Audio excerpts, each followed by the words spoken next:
Hi, Zizaran here with like a quick recap and some hints and tricks for the upcoming flashback event that is starting around 2 hours from when I'm recording this, or 3 hours?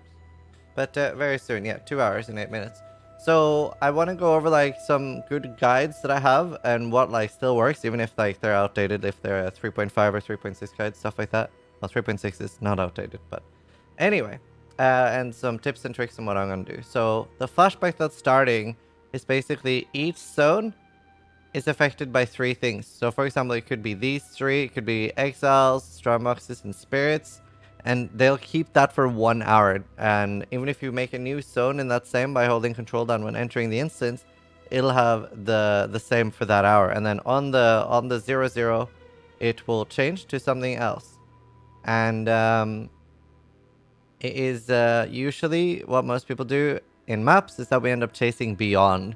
Obviously, early game doesn't really matter. You're usually just plowing through. Be careful of invasion. It's very scary. Try to pick up as many Piranhas coins as you get because you will hopefully have some opportunities to get Kadira uniques, which can be really good, especially if you're playing solo self-found. So if you go to my YouTube, I have a couple of good guides, and we'll link to those in the description down below. I've just put up a Holy Flame Totem guide, which was surprisingly strong, and I did that as a solo self-found thing. Bane as well, also really good for solo self-found. You can find that here. The Flame Totem's coming in like a minute. But yeah, both of those are like really, really strong for SSF. I have a generic Inquisitor guide. It's basically any skill gem on Inquisitor or all the important ones. So, Freezing Pulse, anything really. Winter Orb, obviously the most strong thing, and I'd say every class will work with Winter Orb for the flashback. If you're trying to get a Demi, it'll most likely be the fastest thing.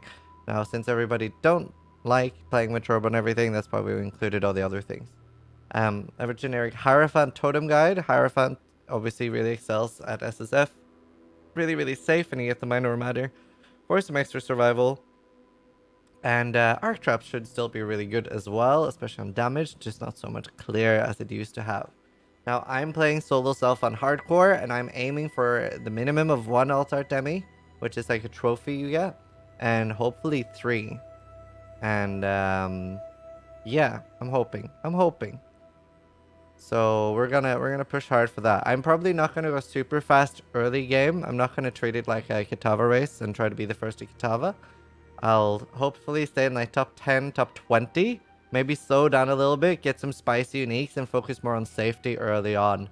I'll probably start my like super try hard push like 93 to 95. So as for maps and my mapping strategy, what I'm going to do is I'm going to push Flooded Mines as my first map and unlock like the top right. Other than that, like I did upload a mapping guide video for Synthesis, which we can link to as well.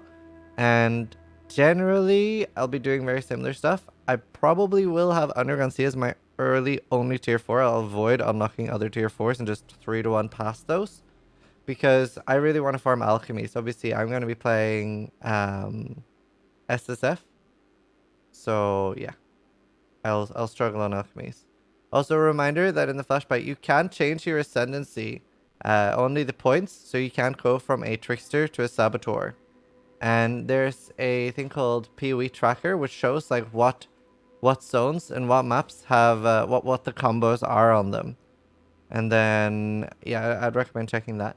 If you're not playing SSF, you can use PoEmap.live to trade maps with other players. So hopefully all this helps you out, and good luck in the flashback. Try to die less than I do.